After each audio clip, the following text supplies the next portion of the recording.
Kisah pemuda kaya, anak bos besar, pemilik 73 perusahaan, yang menjadi cleaning service. Episode 256. Kenshin, yang kini telah kembali dari London, bersama Kaori dan juga lainnya. Mereka pun telah ada di rumah masing-masing. Dan hari pun berganti. Kenshin yang memang diharuskan untuk istirahat beberapa waktu, ia pun memutuskan tak melakukan aktivitas dulu. Apalagi ayah dan mamanya kini mengetahui bahwasanya putranya baru saja mengalami sakit dan mendapat perawatan di London. Namun karena melihat Kenshin yang kini nampak sehat, kedua orang tuanya pun tak menjadi khawatir. Kenshin hanya disarankan jangan dulu melakukan kerja, dan Iwan yang baru mengetahui sahabatnya itu telah pulang, Iwan segera melaju ke rumahnya Kenshin. Tak berselang lama, bertemulah mereka. Kenshin bercerita ke Iwan. Begitu pula sebaliknya, mereka saling bicara, saling bercanda, hingga waktu pun tak terasa sudah menginjak di sore hari. Kenshin yang punya rencana semenjak di waktu tadi pagi. Ia akhirnya mengajak Iwan untuk mencari seseorang yang tak lain teman sekolah yang pindah di alamat baru. Tepat jam 3 itu, Kenshin dan Iwan keluar bersama. Dan seperti biasa, mereka menaiki motor butut legenda. Setelah beberapa waktu, tak lama kemudian, sampailah Kenshin dan Iwan ke tempat alamat itu, di sebuah kampung yang jalannya agak lebar. Kenshin pun bertanya pada seseorang tentang alamat yang di bawahnya. Seseorang itu pun menunjukkan arahnya, menyebut jalannya dengan jelas sekali. Kemudian Kenshin mencari seperti yang disebutkan. Dan akhirnya, tibalah mereka di depan rumah.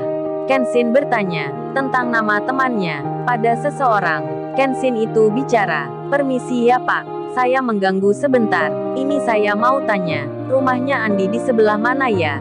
Yang ditanya menjawab, sambil beliau tersenyum. Kemudian bicara, "Maksudnya Andi siapa ya? Karena nama saya ini juga Andi." Mendengar itu Kenshin tersenyum. Ia pun lalu bilang, "Oh, nama Bapak juga sama. Maaf sebelumnya kalau gitu." "Oh ini Pak, yang saya cari ini temanku Andi Noya, katanya baru pindah daerah sini." Di saat itu ada orang lain yang langsung bicara, "Oh Andi Noya, itu Mas lagi kerja, pulangnya malam. Kebetulan saya tetangganya, itu rumahnya di pojokan, berwarna biru." Mendapat informasi seperti itu, orang yang dicari sedang tak ada di rumah. Kenshin pun tak melanjutkan, ia akan kembali. Namun, sebelum mereka pulang, yang saat ini ada di depan rumah orang yang baru saja ditanya, seorang bapak yang katanya bernama sama Pak Andi itu sedang nampak jualan bakso dan makanan lainnya. Kenshin pun berhenti. Kemudian ia bilang, "Wan, kita makan di sini bentar Wan. Daripada langsung pulang, ngopi-ngopi dulu." Iwan pun mengiyakan. Ia langsung menjawab, "Oke bro, cocok sekali ini." Dan diparkirlah motor butut itu di sebelah rumah tersebut. Kenshin lalu berpesan, "Pak bakso 2 ya, sama kopi sama es teh." Iwan pun bilang, "Bro lu jangan dulu minum es bro, katanya lu kan habis sakit, masih minum obat pula." Kenshin menjawab, "Nggak apa Wan, tenang aja." Pak Andi sendiri lalu memanggil istrinya untuk segera membuatkan bakso. Kenshin dan Iwan pun kemudian duduk di warung rumah itu. Nampak Pak Andi sedang sibuk memecahkan es batu dan mencuci-cuci gelas. Di sela hal itu, tiba-tiba datanglah beberapa orang yang menaiki motor besar menghampiri warung. Kemudian mereka bilang, "Permisi, ini rumahnya Pak Andi ya? Pengusaha garmen. Ini Pak, saya dari pihak bank, ingin menagih hutang." Pak Andi pun terkejut karena banyak orang yang berwajah tak ramah bicara menagih hutang. Kemudian beliau menjawab, "Kan saya sudah melunasi semua Pak, hutang-hutang itu di minggu kemarin. Coba Bapak lihat saja sendiri. Kini saya berjualan, bertinggal di rumah ini, bukan lagi pengusaha." Kenshin langsung mendengarnya. Dalam benaknya ia tersentak, bapak ini ternyata pengusaha. Namun para penagih hutang itu malah berkata, "Saya tak mau tahu urusannya Pak. Mau Bapak jualan atau apapun, yang penting hutang harus dibayar. Laporannya ini masih ada, dan jelas sekali, Bapak harus bayar hari ini." Inilah awal ceritanya, orang kaya yang bangkrut karena salah investasi. dan jadi korban penipuan. Anaknya yang cantik itu sampai depresi dibuatnya. Dan ini kisahnya. Pak Andi adalah seorang pengusaha sukses sebelumnya, mempunyai pabrik besar dan beberapa properti. Namun di berjalannya waktu, semua yang dimilikinya itu satu persatu telah terjual karena hutang yang banyak, serta usahanya yang gagal, dan lagi dirinya mengalami penipuan, hingga kini menjadi bangkrut. Rumah mewahnya pun terjual, pabriknya pun demikian, disita oleh bank. Alhasil, dalam sekejap hari, Pak Andi itu jatuh miskin, dan tempat tinggalnya kini berpindah ke rumah biasa. Anaknya, yang satu-satunya pun, yang biasa naik mobil, sering keluar bersama teman-temannya, yang bernama Putri, kini sampai mengalami depresi, karena tak biasa menjalani kehidupan yang seperti ini, apalagi semua barang yang dimiliki, seperti laptopnya, handphonenya, mobil dan motornya, dan semua yang berharga, yang bisa dijadikan uang, sudah habis dijual oleh ayah dan mamanya, untuk membayar hutang-hutang di bank. Kini Putri anaknya tersebut, yang biasa bicara dengan teman-temannya, baik lewat media sosial, maupun secara langsung, nggak bisa lagi terhubung, karena nggak punya handphone. Dan di hari yang dijalani, ia pun merasa tak percaya diri. Lebih banyak di rumah, hiburannya hanya televisi.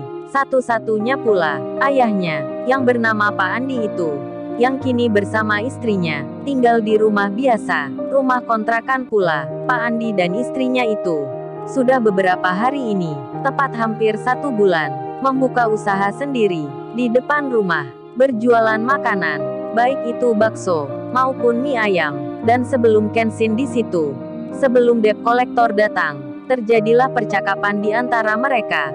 Kasihan juga Putri ya Pak, akhir-akhir ini, banyak diam saja. Suaminya itu menjawab, ya gimana lagi Ma, ayah juga kasihan, tapi kita akan lagi dapat ujian.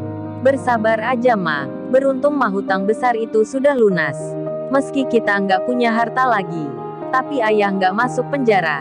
Istrinya pun menyahut, iya Pak kita bersyukur, tapi masih detik ini saya nggak menyangka Pak. Masa teman Papa itu, yang dulu kita tolong, malah menipu kita habis-habisan. Dia kerjasama dengan orang luar, menghancurkan perusahaan Papa, katanya investasi. Nyatanya, kita dibohongin. Suaminya pun bicara, sudah Ma, nasi sudah jadi bubur. Aku juga nggak nyangka, dia setega itu. Biarin aja Ma, nanti juga ada balasannya. Kita sabar aja Ma. Mulai lagi dari awal, mereka berjualan bakso. Saat itu belum ada pembeli. Hingga waktu di sore hari, tepatnya di pukul 3:45, jalanan depan rumah itu, sudah mulai ada orang, yang berlalu lalang. Pembeli pun akhirnya datang. Dan di saat itu, Kenshin bertanya seperti sebelumnya, mencari rumah temannya, yang ternyata temannya tersebut, lagi kerja pulangnya malam. Kini Kenshin yang memesan makanan, di warungnya Pak Andi, mendengar pembicaraan, dari debt collector yang menagih hutang, yang bicaranya keras dan tak sopan. Debt collector itu berkata, Bapak ini hutangnya belum lunas. Yang kemarin itu hanya bunganya. Jadi jangan berkilah menghindar, kalau nggak mau urusan dengan polisi. Debt collector itu menakut-nakuti. Yang satunya pun juga bicara, Bapak ini kan pengusaha, masa gak ada simpanan? Kemudian Pak Andi pun menjawab, tapi katanya pihak bank seminggu lalu, hutang kami ini sudah lunas. Pabrik dan rumah disita. Dan semua yang kami miliki sudah terjual. Kami bayarkan ke bank. Istrinya pun bicara pula, cobalah Bapak sekalian lihat kondisi kami. Bahkan handphone pun tak punya. Semua barang kami jual, termasuk milik anak kami. Handphonenya tak luput pula. Saat itu anaknya yang bernama Putri keluar. Ia berdiri di dekat pintu rumah. Wajahnya cantik dan rambutnya panjang. Namun pandangannya nampak sayu. Kesedihannya nampak sekali. Iwan pun melihatnya. Dalam hati langsung berkata, waduh cantik banget ya, anaknya Bapak ini. Kenshin masih terdiam, sembari mengaduk minuman. Lalu tiba-tiba, salah satu debt collector itu, mengangkat kakinya, ditaruh di tempat duduk, tepat di sebelahnya Kenshin. Sembari ia bilang, yang jelas yang kami tahu, hutang Bapak ini belum lunas. Kami beri waktu 2 hari. Kalau tak ada uang, tak dilunasi juga, informasi hutang Bapak ini, kami akan sebar, termasuk di kampung ini, dan media berita. Kalau tak dilunasi juga, kami akan bawa ke jalur hukum. Orang itu bicara sambil mukanya rada marah. Kenshin masih terdiam, sambil ia meneguk minuman. Dan debt kolektor yang lain pun bilang, "Oh ya, anaknya ini cantik juga. Bolehlah kalau saya jadikan istri. Hutang kami anggap lunas." Iwan langsung membalas, "Pak, kalau bicara yang sopan, jangan anggap anak bapak ini untuk bayar hutang. Bicara kok tak aturan." Mendengar hal itu, debt kolektor itu pun merasa tersinggung. Ia pun tak terima, menghampiri Iwan, kemudian bicara, "Emangnya kamu siapa? Kok berani sama saya? Kurang ajar kamu." Lalu, bagaimana kisah selanjutnya? Subscribe channel ini untuk episode berikutnya. Terima kasih.